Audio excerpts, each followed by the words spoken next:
Jared Polin, FronosPhoto.com, and this is your Okay, let's run. Photo News Fix.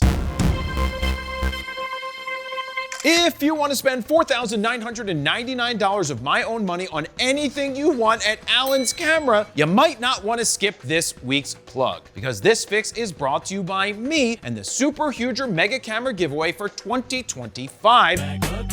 Which has like 90 some days left. That's right, it's back, and though I would like to say bigger than ever, it's not bigger, because it's always been big.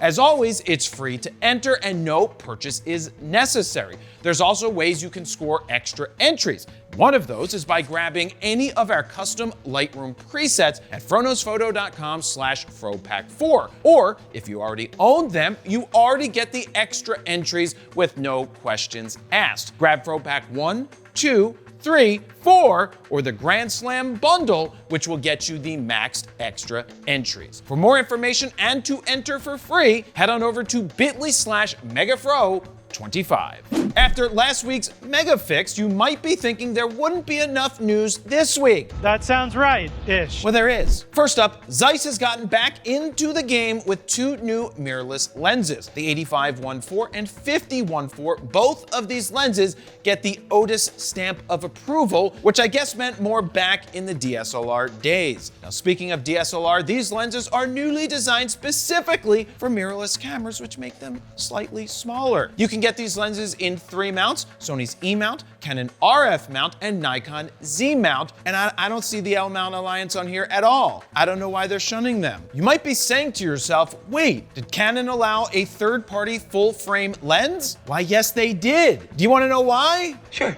Because these are manual focus lenses, and Canon knows Zeiss is going to sell roughly 12 of them. So they're not worried about it. Anyway, Zeiss says these lenses are designed specifically for professional photographers and ambitious visual story creators who require the highest optical performance and precision mechanics for full creative control. Now, I can't argue with them there. They do make some amazing lenses. Zeiss goes on to say that the aspherical design contributes to virtually distortion-free images, enhancing overall image quality. Enhance. Most new lenses today opt for digital lens correction over getting it perfectly straight out of camera. The reason is cost. Now, here's my problem with these two lenses. The 50 is $2,500 and the 85 is $3,000, and their manual focus. Canon's 50-1.4 is $1,400 and their 1.2 is $2,200. And while we're at it, their 85-1.2, which is what I love for shooting portraits, is $2,800. And guess what? With a flick of a little MF switch, your Canon, Nikon, or Sigma lenses are now manual focus. Now, I don't buy into this idea that you spend all this money to slow you down when a flick of the switch can give you the best of both worlds. What do you think? Am I wrong? No? Let me know down below. Next up, Nikon has released major firmware updates for the Z6 III and Z8. Now, I say major because they are in fact pretty minor for most people. The Z8 gets updated to 2.10, and you know it's not serious when it doesn't jump to like firmware 25. Anyway, the Z8 gets all of these updates that are on the screen right now, which look to be mostly video-centric, along with updates in regards to their new power zoom lenses. Under other changes, it looks like the firmware fixes some bugs with the bugger, I don't know what that means, burst mode when flicker reduction is on, fixing exposure issues during bracketing, and a few other minor updates. The Z6 III gets most of the same firmware updates as the Z8, and it seems like the biggest update has to do with a fix for flickering in the shadow areas when recording in N-Log. Now, I personally do not shoot video in RAW, but if you're going to have that option, you want to make sure you get it right. And it looks like Nikon was able to listen to the complaints that came out about the Z6 III, and they got a fix out as soon as they could. Now, I got a question for you. Who owns a Z6 III here? Let me know down below.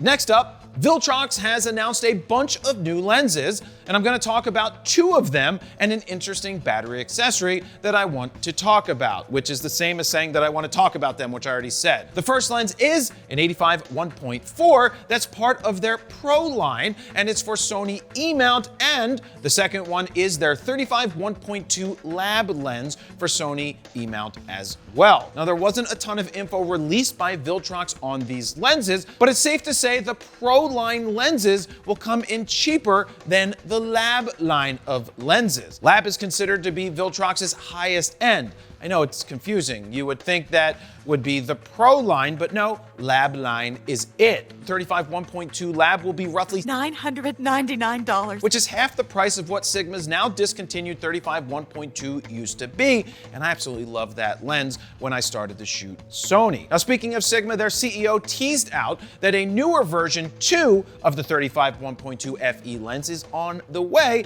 and will be more compact, be lighter, be optically superior than the first generation, and be available for Sony E-mount and, of course, the Mount Alliance.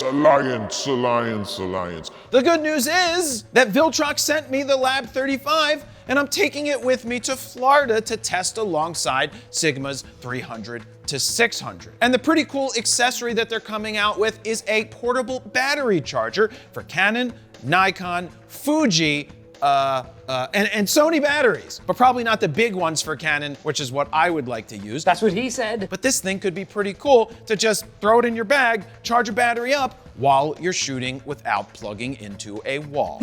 And finally, is Canon hurting so bad that they need to do an Indiegogo for a new camera? Or is it that the camera is so niche that this makes more sense to do an Indiegogo? The camera in question is called the Canon Swing Rack. Level up your game. Capture your swing from top to bottom, even in tight quarters.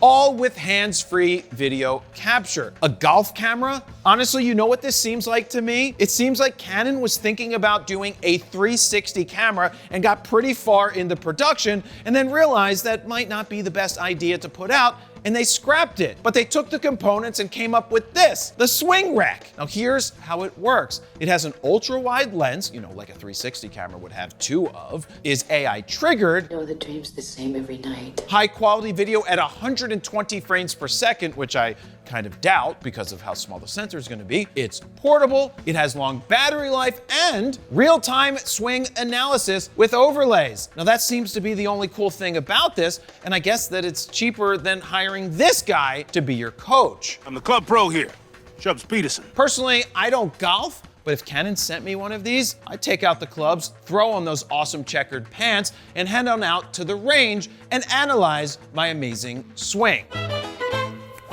It's all in the hips. So how many people have backed this project so far? 139. Yeah, that's not gonna move the needle here now, is it? But hey, it's probably more than Zeiss is gonna sell of their new manual focus lenses. And there you have it. That's your photo news fix this time around. Thank you very much for watching. Jared Polin, FroKnowsPhoto.com. See ya.